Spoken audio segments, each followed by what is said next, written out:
The Pelicans win back-to-back games, 2 on the trot. We beat the Charlotte Hornets and then followed up with a 2-point win over the Dallas Mavericks in Dallas. Who starred? Well, let's talk about it today on Flock.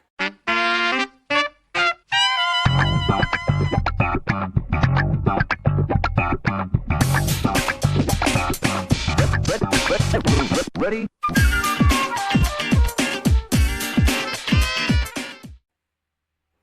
G'day everyone and welcome to Flock, a New Orleans Pelicans podcast. I am your host, Lyle Swithenbank, at Lyle Swithenbank on Twitter and on TikTok, and at Lyle Pels on Instagram. If you can give those channels a follow, gosh, I appreciate all of the support.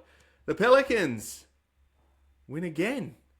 Can we be stopped? What a difference a week makes. You know, last week we talked about, gosh, burn the place down, sack everyone, it's over, the season's done before it begins. We win 2 on the trot and 2-6. We're not the worst team in the NBA anymore. And Derik Queen looks great. What happened in this game? Well, to start off, Jordan Poole was out with a sore knee. Yves Missy's still out, crook. Hopefully he's feeling a bit better. Started a lineup. Fears, Herb, Looney, Bey, Trey Murphy. Another different starting lineup. We love it. We keep everyone on their toes. They went in without Anthony Davis, without Derik Lively, so they had a few injuries. They were a lot smaller than perhaps they traditionally play. But we came with a little bit of spring in our step. We started having fun with it. I was very impressed watching this game. I thought they went back to the basics. There was nothing that was spectacular about it. We didn't score particularly well, 101-99.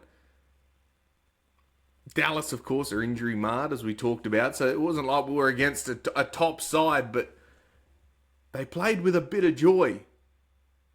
And that was contagious, right? We 2 games in a row, everyone is starting to pay attention again. All we have to do is start putting something together that people want to watch, and we'll go and watch it. We want to cheer for this team. Make us cheer. And that's what they did. They went and took a win, which we expect them to compete every night. And that's what Joe Dumas has told us. They have to compete every night. And that's what they did. First quarter, 29-19. We jumped out the gates. We had them in all sorts. They couldn't score to save their life. We were balling. Hitting threes, moving the ball. The ball movement in this one was really, really good. Excepting the third quarter, but we'll get to that. Second quarter, 23-30. Dallas made their run. This is where we started junking it up. We were missing shots. We stopped moving. We started, slowing down with the ball. They upped the pressure. It also was where they started attacking the glass. In the beginning, they weren't really pressuring quite as hard. They weren't rebounding. We were doing quite well. They then started getting on a run, getting the tails up, and all of a sudden we go, geez, that lead starts to dissipate, and in fact, they're right up against it at halftime. Third quarter, we started slow once again. Every time. Lost that 26-28. Thankfully, managed to drag it back to it, so it was only 2 points. And that was partly because Dallas also just couldn't take advantage of how badly that we decided to play in that third quarter and showed that we had no motivation. Quarter 4, 23-22 in favour of us. And we win the game. Derik Queen, Mr. Fourth Quarter, was outstanding once again. Couple of rookie errors. We're going to see those silly turnovers. What I didn't see, though, was a guy that turned the ball over and then quit. Or quit on the play. No, he was getting a steal. He was blocking. His defense was fantastic. For a guy that was advertised, I was told that he was just like a great scorer, and he's very, very talented scorer. he's surprisingly nimble for a big fella. He knows where to get in position. He's really good at sticking his hand into passing lanes and going and intercepting the ball. He's another whole heap of steals in this game. I've been really impressed. So, what did we like? Let's go over to the scores and we'll have a look. This one, 42% from the field to 41, which was good. 3-pointers, 10 of 31 to their 10 of 32. Double-digit threes is good for us, right? Of made threes. Against Charlotte, we shot really, really well. In this one, it was a bit tough, but both teams struggled. If you're going to get 10 at a decent clip, well, it's 32.5% or just short of. Free throws, 13 of 16 to 15 of 20. Again, they had a big discrepancy in the beginning and then it sort of evened out towards the end. But we made our free throws, 13 of 16, 81%, which is much better than what we'd been doing. Assists was 18 to 18. So while we moved the ball, there wasn't particularly that much assisting being done per these stats. It felt like the ball moved a lot, but looks like it wasn't really that much. 18 on 39 made shots and 18 on 37 made shots for Dallas. Rebounds, we won. I think that might be the first rebounding battle that we have won this season, 56 to 40. And it was in part because you had Looney who was rebounding. You had a whole heap of guys, and we'll talk about the box score in a minute, who decided to dig in and go and hunt on defense, making sure that it stayed at one possession. Blocks, 7 to 3 in favour of them. Offensive rebounds, we had 14. And a lot of those came because we just outworked them. Guys like Herb, Jeremiah Fears, just these tapbacks, Hawkins at times, were good at getting up and making sure that every rebound was contested. And that adds to your ability to make Dallas second guess. And it was like opportunities where they would get the rebound and then one of them, I think Derik Queen, stripped the guy and put it back in. And then on another one, they just threw the ball away. It might have been D'Angelo Russell, someone like that, which was awful. 18 points off turnovers. So when we turned them over, we went and scored. For them, when they turned us over, they only made 7 points. So we got back and hustled, which, again, was fantastic. Maybe they're starting to learn. Or maybe they're starting to care. Trey Murphy, 38 minutes. Really good early on. Second half, disappeared again. 11 points, 9 rebounds. That's something I love. Look, every single person that played got multiple rebounds for us. I would like to know when that last happened. Everyone that played. And the only 2 guys that didn't was DeAndre Jordan and Bryce McGowan's. Everyone else played. I love that. So, Trey, 11, 9, 5 assists, 2 steals, a block, 3 of 12 shooting, 1 of 6 from 3. Look, Trey has to get himself going, right? He's going to be getting the attention as the lead guy. He's the guy with the reputation. Thankfully, 3 turnovers as well, plus 1. He managed to create for others with the 5 assists and get rebounds. So where he was impacting the game was perhaps not with his scoring, but facilitating, drawing the 2, and continuing to attack the paint, which is good. 4 free throws, hit them all. Saddiq Bey, 29 minutes in his starting role, 22 points, 9 rebounds, 1 assist, 9 of 14, 4 of 6 from 3. And, man, he looked great. They've given him a -1 in this plus-minus. I don't understand it at times. He was absolutely fantastic for us. He was 4 of 4 at one point from 3. And every time they get on a run, he'd splash a 3. He looked at that, he looked, down the barrel of the gun, bang, another 3, stopped that momentum and kept the Pels going. I thought he was great. I thought he took advantage of mismatches when he got them and played his absolute heart out, which was great. Kevon Looney, only 15 minutes in this one, or just shy by 1 second. 8.6 rebounds, 2 assists, 4 of 8. And what made this great is that you had Carlo and you had Derik Queen play really good basketball. It meant that Looney didn't have to go and play 30 minutes because you actually had these young guys outplaying him. That's his whole role. That's why he's on this contract, which is a 1-1, right? With the team option. You bring him in as a mentor to start games or come on as that veteran and mentor these guys, while also providing legitimacy at the center position and shoring up rebounds. I think that's been really good. Herb was a plus 10. He played 35 minutes, 12 points, 5 rebounds, 2 assists, 2 steals, and a block, 6 of 10 shooting. Missed his 2 threes, but he's actually our best 3-point shooter on percentage. I think we talked about that in the last game. He's about 46%, so it might have been affected a little bit from here, but that's on the season. He's been an absolute sniper, and what I've liked from Herb is that he's not just relying on that spot up. He's also attacking the paint, getting out in transition, and causing chaos. And that was great. Jeremiah Fears, 25 minutes. He had 13 points, 5 rebounds, 3 assists, and a steal. 5 of 15, 1 of 6 from 3. He started with a 3 and had 3 turnovers. Again, a rookie learning one. They put a lot of pressure on him. He's continuing to learn.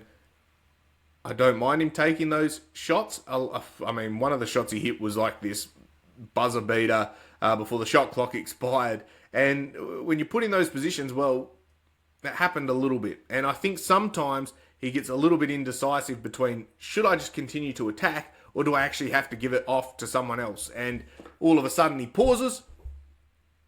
What am I going to do? So as he continues to develop, that decision making is going to continue to improve. And we've seen some absolute brilliance from him. You know, he did what he needed to do, played very well, got us as far as he needed to, and, Jose closed us out once again. He was fantastic. Now, the revelation has been how good the bench has been. And once again, the bench has been fantastic. You're looking at, 24, 26, 35 points off the bench of your 100. 9 for Hawkins, who surprisingly played very well in his 20 minutes. We hadn't seen much of him in terms of his scoring ability. He'd been struggling. Still 4 of 13 shots. I reckon he was handed the ball with 2 seconds to go on a shot clock 6 times. Every time he was given the ball, it was like he was the 4th option that we continued to stuff the play out. He would then have to go and, launch something. I actually feel a little bit sorry for Jordan Hawkins there because his stats don't reflect how hard he actually battled. So I thought he was fine. He was a +/-0, so he had no minus and no plus. He was just out there, just doing his thing. And he hit a couple of big shots in the 4th quarter, which were timely. Carlo, 2 points, 2 rebounds in 10 minutes. Brought the energy. He always runs for a lob. If you watch Carlo, every time there's a run out, that man will go. He will belt and he will point to the basket. Throw me a lob. I've never seen a guy so hungry to dunk the ball as Carlo Matkovic. He loves it. So throw him some lobs because the man is good at sneaking out. Jose Alvarado, 13 points, 8 rebounds, 2 assists in 22 minutes. 3 of 5 from 3. He started with a 3 as well. It was +12. Closed the game out. Was fantastic once again. And has really... after the game, he said, I just have to get back to being me. He's talked about interviewing... talking with a high-performance coach. And sometimes it's getting someone outside the organisation to just get back in your mindset.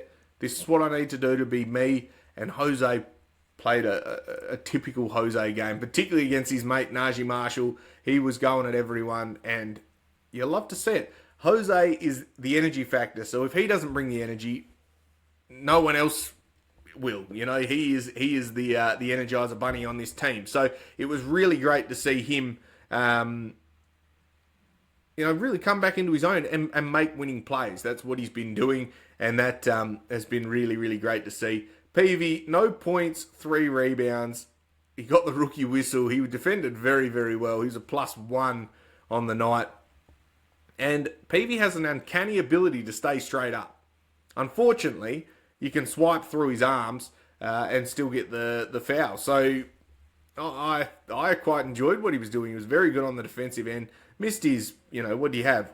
One shot and he missed it. Okay, well, that's a shame. But in 18 minutes, I thought he was solid. He defended. He did what he needed to do. Played his role, and well done. And the final guy I haven't talked about is Derik Queen. Missed the fourth quarter. 11 points or 25 minutes in this game. He comes in late into the game. He doesn't really start much in the first quarter, but then sort of works his way into the game, and they back end him where he gets to play pretty much the last quarter completely. 11 points, 7 rebounds, 2 assists, 3 steals, 3 of 8 shooting. No threes, but 5 of 7 free throws. Had 3 turnovers, but I gave him a -3, but I thought he was our best player. He has become a closer on both ends of the basketball court. And when you've got a player like that you can play through, he just looks like a guy that loves playing basketball. There was a play, he was posted up and then did this, pirouette, rolled into the basket, dunked it, and then, was pulling faces at the bench. I love that. That's so much fun to watch these guys, these young, athletes go out there and have fun playing basketball. It's awful watching guys, as a fan, you're watching these guys that are just like, I hate being here, to let's have a bit of fun with it. Man, it's infectious. You sit there and go, look at me smiling. We're talking here about a game that happened a day ago, and you're seeing guys like that enjoy their basketball. I think the hardest part with Derik Queen is he will always be tied to that trade.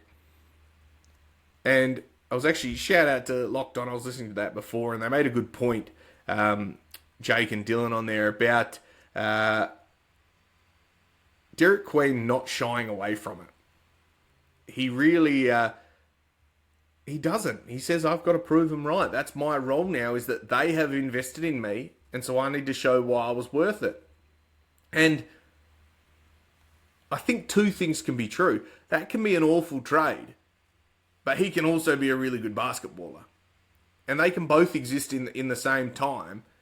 And it's not until, it's always going to have to be a little bit of revisionist history here, because if he goes and turns into a, 10, 12-year player and scores a whole heap of points and, I don't know, has a fair bit of success, and that draft pick ends up at, pick 5, pick 6, pick 7, wherever it ends up, even pick 1, and that guy doesn't turn out into anything, it's always going to be one of those things. You're either a genius or you're not, but we're not going to know for another, X number of years.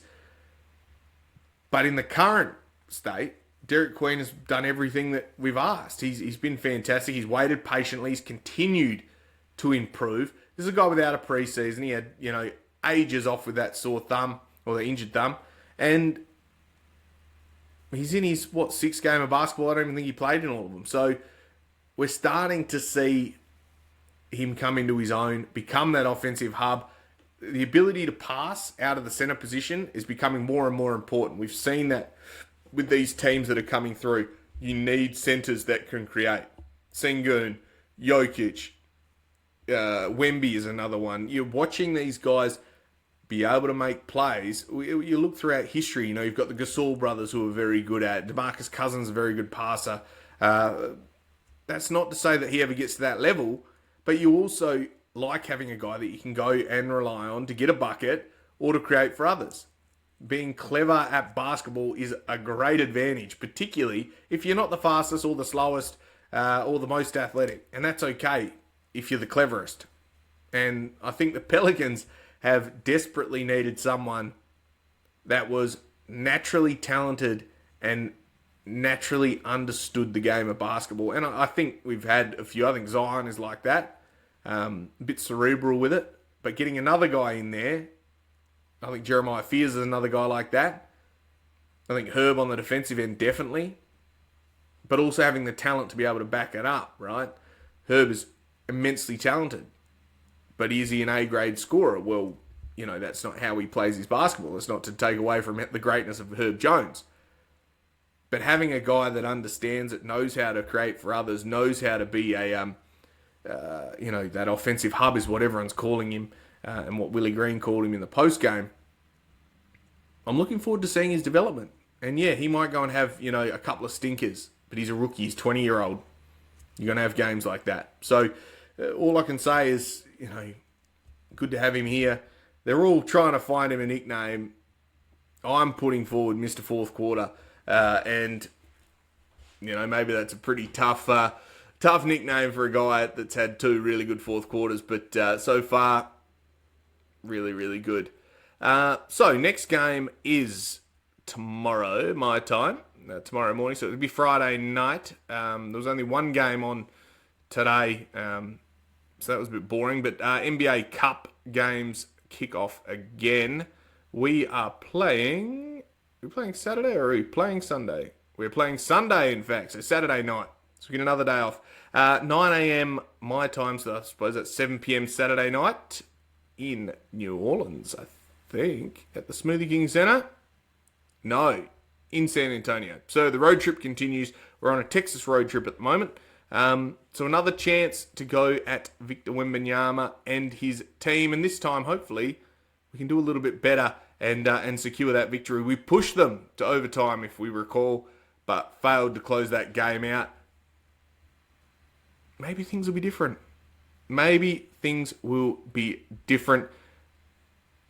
But I think we'll leave it at that. Game review on this one. Key takeaway, of course, Derik Queen played very, very well. It's great to be on the winning side of basketball. The season has now begun. I think once the first game was won, we now have the opportunity to stack wins and continue to be competitive. And I think playing the guys that aren't expected to get minutes has put a bit of life in it. Competition for spots is important. And all of a sudden you got guys that are hungry to play. And I think there's something in going and getting DeAndre Jordan for these big guys. He has been nothing but a great locker room presence from all reports. You see it in these interviews. He's been fantastic. Told Derik Queen to stand up after his big fourth quarter against Charlotte. I think that's a really good thing. And I'm looking forward to seeing how these guys continue to play. Of course, there's still, plenty of water to go under the bridge for the rest of the season, but let's keep winning. It's going to be a tough challenge against the Spurs, but we'll see how we go. So let's leave it at that. I've talked long enough. This has been Flock, a New Orleans Pelicans podcast. I am your host, Lyle Swithenbank, at Lyle Swithenbank on Twitter and on TikTok, at Lyle Pels on Instagram. Hit that subscribe button, hit the thumbs up, leave a comment. We appreciate all of it, and everyone that's commenting in there, I'm appreciating that as well. It's great to see people watching and engaging. We want to talk about these Pels, well, let's do it in the comments. And if you're listening on the audio version, well, thanks for sticking with us, and we appreciate all of you. And until next time, stay safe, and of course, bye for now.